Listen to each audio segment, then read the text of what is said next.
আমরা সবাই জানি ঘুম আমাদের শরীরের জন্য কতটা দরকারি। কিন্তু আপনি কি জানেন এই পৃথিবীতে কিছু প্রাণী আছে যারা কখনো ঘুমায়নি?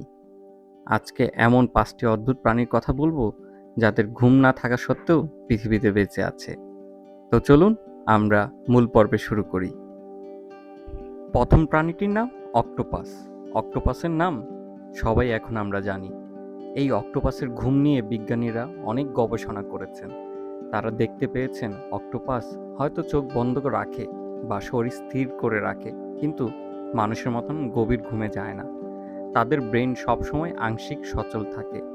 এমনকি ঘুমের সময় তারা রং পরিবর্তন করে, যা প্রমাণ করে তারা পুরোপুরি ঘুমাচ্ছে না। দ্বিতীয় প্রাণীটির নাম প্যারটফিশ। এই মাছটি রাতে ঘুমানোর জন্য শৈবালের মতন এক ধরনের ঝিল্লি তৈরি করে নিজের চারপাশে। কিন্তু আসল মজার বিষয় হচ্ছে এরা কখনোই গভীর ঘুমে যায় না। তাদের ব্রেন সবসময় আশপাশের শিকারীদের প্রতি সজাগ থাকে। মানে শরীর বিশ্রাম নেয়, কিন্তু মাথা থাকে জেগে। তৃতীয় প্রাণীটি আমরা সবাই চিনি, কিন্তু জানি কিনা জানি না। সেই প্রাণীটির নাম হচ্ছে ডলফিন। এই ডলফিন প্রাণীটি কখনোই পুরোপুরি ঘুমায় না, কারণ ডলফিন যদি একবার পুরো ঘুমে চলে যায় তবে সে পানির নিচে ডুবে যাবে। তাই তারা তাদের মস্তিষ্কের এক পাশ ঘুমাতে দেয়, আরেক পাশ দিয়ে জেগে থাকে। এভাবে তারা এক চোখে ঘুমায় আর অন্য চোখে নজর রাখে আশপাশের দিকে।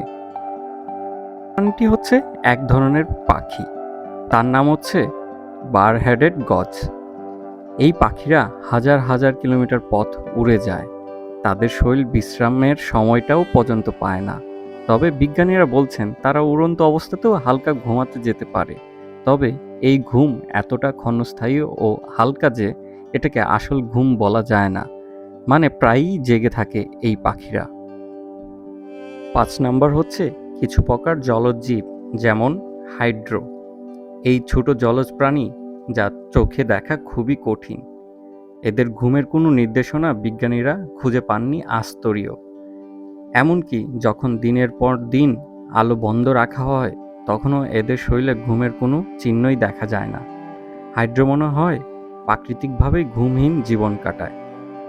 এই প্রাণীগুলো ঘুম না থাকায় প্রমাণ করে প্রকৃতি কত বিস্ময়কর আর বৈচিত্র্যময়। তো ভিউয়ার্স, আজকে এতটুকুই। ভালো থাকবেন এবং অবশ্যই আমার ভিডিওগুলো যদি ভালো লেগে থাকে তাহলে বন্ধুদের মাধ্যমে শেয়ার করবেন এবং সাবস্ক্রাইব করে আমাদের পাশেই থাকবেন। ধন্যবাদ।